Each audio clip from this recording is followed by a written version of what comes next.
Hello everyone, this is Anjali और स्वागत है आपका मेरे चैनल लर्न विद अंजलि में। इस पर्टिकुलर वीडियो में हम डिस्कस करने वाले हैं ईएमएस के बारे में, that is environmental management system. So what is environmental management system? हमने ईआईए के बारे में ऑलरेडी डिस्कस हम कर चुके हैं। So now it is the time to discuss about EMS. Environmental management system क्या होता है ना, कि जैसे नाम से ही पता चल रहा है, it is a kind of system, kind of thing. So it is a set of practices and process जो हेल्प करती है किसी भी ऑर्गेनाइजेशन को उन प्रैक्टिसेस और उन प्रोसेसेस के साथ कि वो जो है इन्वायरमेंट पे कम से कम इम्पैक्ट डाले, कम से कम हार्मफुल और नेगेटिव इम्पैक्ट उसके इन्वायरमेंट पे पड़े। और ये एक प्लान की तरीके का है, it is just like a plan और जस्ट लाइक अ गाइड। मतलब एक रूल्स रेगुलेशन प्रोटोकॉल्स की गाइड होती है ना, प्लान की जो हम एक तरीके से गाइड प्रिपेयर करते हैं, तो it is just like that, जो कि बिजनेसेस के लिए यूज़ होती है ताकि वो अपनी एक्टिविटी को इस तरीके से मैनेज कर सके, उन रूल्स एंड रेगुलेशन के अंतर्गत रख के वो चीज़ों को ऐसे प्लान करे, चीज़ों को ऐसे मैनेज करे कि वो फाइनेंशियल कंडीशन भी उनकी अफेक्ट ना हो, उनका इकोनॉमिक जो उनका टारगेट उन्होंने सेट किया है वो भी अफेक्ट ना हो, और एनवायरनमेंट पे भी उनकी एक्टिविटीज़ से कोई नुकसान ना पहुँचे। सो एक इको फ्रेंडली वे में किस तरीके से डेवलपमेंट को करना है, उसकी एक तरीके से प्लानिंग है एनवायरमेंटल मैनेजमेंट सिस्टम। किसी भी ऑर्गेनाइजेशन को ईएमएस किस तरीके से बेनिफिट करता है या हेल्प करता है? सबसे पहले कि आइडेंटिफाई करता है इश्यूज को, कि मुद्दा क्या है, इशू क्या है। जैसे कि इशू कोई भी हो सकता है, पोल्यूशन, एनर्जी यूसेज हो सकता है, कि कोई भी ऑर्गेनाइजेशन से जो वेस्ट निकल रहा है वो पोल्यूशन क्रिएट कर रहा है एनवायरनमेंट में, या तो वेस्ट इंक्रीज कर रहा है, या तो एनर्जी कंजप्शन कर रहा है। सो identify the key environmental issue. And second thing is कि एक गोल सेट करना है। गोल ये रहेगा कि हमें मिनिमाइज करना है उस हार्म को जो इन्वायरमेंट पे हो रहा है। अब जो भी हार्म इन्वायरमेंट पे हो रहा है हमें उसे मिनिमाइज करना है, बट उसके लिए हमें पहले इन्वायरमेंट इशू पता होना चाहिए, उसके लिए हमें पहले वो मुद्दा पता होना चाहिए जिस पे हमें वर्क करना है। एंड थर्ड थिंग, जब हमने गोल सेट किया, देन हमारा थर्ड जो स्टेप आता है, then third step is to monitor the progress. जो हमारी प्रोग्रेस हुई है, जो हमने प्रोग्रेस की है अपनी एक्टिविटीज़ को एक तरीके से to keep our activities in check. So फिर उस प्रोग्रेस को मॉनिटर करना और ये इंश्योर करना कि जो एनवायरमेंटल लॉज हैं उनको हमने फॉलो किया, एंड टू इंश्योर कि जो एनवायरमेंटल इशू है वो टैकल हुआ है। एंड फोर्थ स्टेप जो आता है, दैट इज़ कि अगर इन्वायरमेंटल इशू टैकल नहीं हुआ है, या हम अपनी एक्टिविटीज़ को इन प्लान्ड वे में नहीं एग्जीक्यूट कर पाए हैं, सो वापस से उसको इम्प्रूव करना, परफॉर्मेंस को इंक्रीज़ करना, और चीज़ों को और एक्टिविटीज़ या प्रोसेस को पहले से ज़्यादा सस्टेनेबल बनाना। So this is the whole idea of environmental management system. अच्छा, इसको एक एग्जाम्पल के तौर पे हम समझ लेते हैं ताकि हमें चीज़ें थोड़ा सा जो मैंने आपको ऊपर एक्सप्लेन किया है वो क्लियर हो जाए। फॉर एग्जांपल कि एक फैक्ट्री है और उसको जो है वेस्ट का रिडक्शन करना है, उसको वेस्ट रिड्यूस करना है, वहाँ पे जो प्रॉब्लम है वो वेस्ट है, ठीक है। So it will use EMS, it will like environmental management plan picture में आएगा, वो इन्वायरमेंटल मैनेजमेंट प्लान के थ्रू सारी चीज़ों को एग्जीक्यूट करेगी। सो उसको वेस्ट रिडक्शन करना है, या फिर हो सकता है कि उसको एनर्जी सेविंग करनी है, एंड इंश्योर करना है कि it does not pollute near by water resources, है ना। उसको एनर्जी सेविंग करनी है, उसको वेस्ट भी रिड्यूस करना है, और ये भी इंश्योर करना है साथ साथ कि आसपास के जो भी एक्वेटिक बॉडी हैं या वाटर रिसोर्सेज हैं वो भी पोल्यूट ना हो। So it is about working smarter. So environmental management plan के थ्रू वो क्या करेगा, it is about working smarter to protect the nature while running a business. तो मेन जो उसका गोल रहेगा वो ये रहेगा कि बिजनेस रन होता रहे, लेकिन साथ साथ जो स्मार्टर प्रैक्टिस के थ्रू वो नेचर को भी क्या करे, प्रिजर्व करे। अच्छा, इसमें एक फ्लो चार्ट दिया गया है, और ये जो डायग्राम है ये बताता है कि किस तरीके से इन्वायरमेंट मैनेजमेंट सिस्टम वो लिंक करता है इन्वायरमेंट इम्पैक्ट असेसमेंट से। So how EMS is linked with EIA. So ये इस फ्लो चार्ट के थ्रू एक्सप्लेन किया गया है। Let me just click it and make it more visible to you. I hope now this is more visible.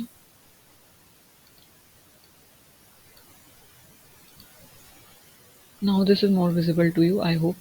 Okay.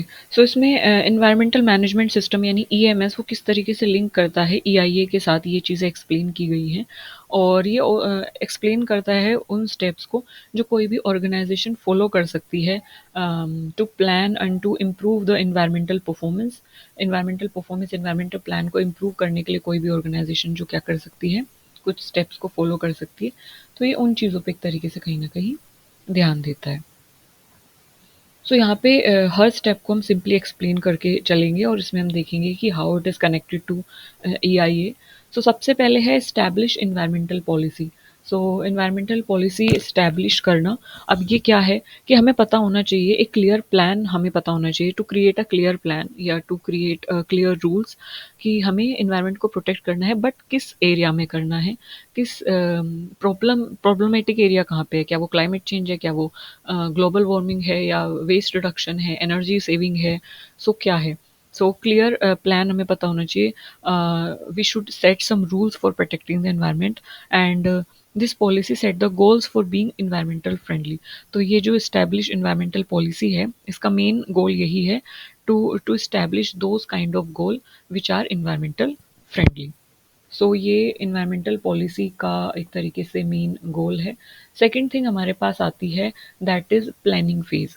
So planning phase में क्या होता है कि हम इन्वायरमेंटल इम्पैक्ट असेसमेंट जैसे टूल्स को यूज़ करते हैं ये स्टडी करने के लिए कि कोई भी ऑर्गेनाइजेशन जो है या कोई भी जो प्रोजेक्ट है या कोई भी जो इंडस्ट्री या फैक्ट्री जो भी है वो किस तरीके से अफेक्ट कर रही है इन्वायरमेंट को।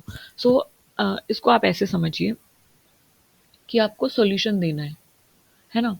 बट उससे पहले आपको प्रॉब्लम भी तो पता होनी चाहिए ना, कि किस एरिया में प्रॉब्लम है।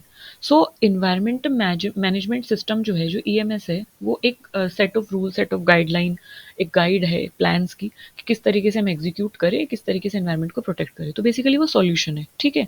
बट उसके लिए हमें प्रॉब्लम एरिया पता होना चाहिए, उसके लिए हमें क्वेश्चन पता होना चाहिए। तो वो जो क्वेश्चन देता है, वो जो प्रॉब्लम एरिया पता चलता है, वो हमें चलता है किससे? ईआईए से। सो ईआईए की जो प्रोसेस है उससे हमें जो ईआईए रिपोर्ट बन के तैयार हुई है, वहाँ से हमें इम्पैक्ट एनालिसिस जब हम करते हैं तो हमें पता चलता है कि प्रॉब्लम एरिया क्या है। सो ये आई थिंक ये सिंपल एग्जांपल है जिसके थ्रू आप समझ पाए होंगे इसको। सो होता क्या है कि प्लानिंग फेज में इन्वायरमेंटल इम्पैक्ट असेसमेंट जैसी प्रोसेसेस को यूज़ किया जाता है कि किसी पर्टिकुलर प्रोजेक्ट का, किसी पर्टिकुलर ऑर्गेनाइजेशन की एक्टिविटीज़ का किस एरिया पे कितना क्या इम्पैक्ट हो रहा है। और इस इंफॉर्मेशन को कंबाइन करके फिर हम क्या करते हैं, इन्वायरमेंटल प्लानिंग सेटअप करते हैं और एक सॉल्यूशन प्रोवाइड करते हैं, पूरा प्लान एक तरीके से हम बनाते हैं कि how to prevent those harm और how to protect nature. So that is in the planning phase. Third thing हमारे पास आती है identify and analysis significant impact. फिर उसके बाद हम क्या करते हैं, कुछ मेजर तरीके ढूंढते हैं। We find the major ways the organization might harm the environment. So we find major ways to how an organization harm the environment, जैसे कि पोल्यूशन से, जैसे वेस्ट से, and we create a plan to reduce and manage this risk. So हम क्या करते हैं, हम आइडेंटिफाई करते हैं और एनालाइज करते हैं कुछ सिग्निफिकेंट इम्पैक्ट को, कि कोई भी जो ऑर्गेनाइजेशन है, कोई भी जो इंडस्ट्री है, कोई भी जो यू कैन से प्रोजेक्ट है, वो किस एरिया में या किस लेवल पे हार्म कर सकता है। क्या वो पोल्यूशन लेवल पे हार्म कर रहा है या वो वेस्ट को इंक्रीज कर रहा है। So we find those major areas and we create the plan accordingly to manage और to reduce the risk. Then next step में हम क्या करते हैं, डिसीजन मेकिंग करते हैं। We decide on on the best decision. So determine course of action, इसमें ये बताया गया है कि हम क्या करते हैं, हम डिसीजन मेकिंग करते हैं और how to protect the environment based on the analysis, जो भी हमने प्लानिंग फेज में और जो भी हमने आइडेंटिफिकेशन फेज में एनालिसिस किए हैं उनके बेस पे हम डिसीजन मेकिंग करते हैं। एंड जब डिसीजन मेकिंग हो जाता है then we implement the plan. So we train the employees, क्योंकि हमें इसको अब रियल वर्ल्ड में एग्जीक्यूट करना है। So we train the employee and take necessary actions to reduce negative impact on the environment. So basically personal मतलब जो individuals हैं, जो लोग हैं, उनको स्पेसिफिक एरियाज में ट्रेन किया जाता है और उन प्लान्स को एग्जीक्यूट किया जाता है जो कि मिटिगेशन मेजर्स होंगे किसी भी इन्वायरमेंट पे या किसी भी एरिया पे कम से कम एक तरीके से नेगेटिव हार्म वो चीज़ें करें। So we train the employees and we take the necessary action so that कि जो भी एक्टिविटीज़ हैं उनका नेगेटिव इन्वायरमेंटल इम्पैक्ट कम हो। जैसे कि एग्जाम्पल के तौर पे cutting down pollution, pollution level को या पोल्यूशन से वाली चीज़ों को कटिंग डाउन करना है, उनको ख़त्म करना है, उनको रोकना है। और एनर्जी को क्या करना है, कम यूज़ करना है ताकि चीज़ें जो हैं एनर्जी सेव हो सके। चीज़ें ऐसी क्रिएट करनी है जो एनर्जी एफिशिएंट हो। So this is how we implement the plan, basically execution level पे अब हम आ गए हैं। नेक्स्ट है हमारा मॉनिटरिंग। मॉनिटरिंग में क्या होता है कि हम चेक करते हैं, भी हम एनालाइज करते हैं कि जो प्लान है, जो हमने एग्जीक्यूट किया है, वो वर्क कर रहा है कि नहीं कर रहा है। सो बेसिकली हम इसमें चेक करते हैं, बेसिकली हम इसमें एनालाइज करते हैं कि जो एग्जीक्यूट किया है हमने प्लान, वो एक्सपेक्टेड जो हम मान के चल रहे थे कि इस तरीके से काम करेगा, क्या वो उस तरीके से काम कर रहा है कि नहीं कर रहा है।